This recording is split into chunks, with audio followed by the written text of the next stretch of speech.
চট্টগ্রাম ফেনীতে যারা গিয়েছেন, মেঘনা গোমতী ব্রিজ প্রকল্প নাম শুনছেন? মেঘনা একটা ব্রিজ পার হওয়া লাগে।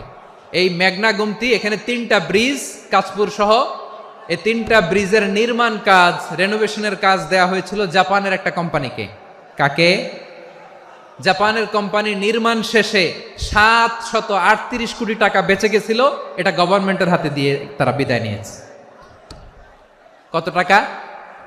738 কোটি টাকা। যত প্রাক্কলিত ব্যয় নির্ধারণ করা হয়েছে সব টাকা সরকার, তৎকালীন সরকার 2019-এর সরকার কারা ছিল তো জানেন? এই 2019-এর সরকার তাদেরকে দিয়েছে। তারা রিনোভেশন নির্মাণ শেষে 738 কোটি টাকা অতিরিক্ত বেঁচে গেছিল, এটা আবার গভর্নমেন্টের হাতে বুঝাই দিয়ে তারা বিদায় নিচ্ছে। আমরা কেন এমন হইতে পারলাম না? জাপানের ওরাও মানুষ, আমরাও মানুষ, তার মানে মানুষে মানুষে পার্থক্য আছে না নাই?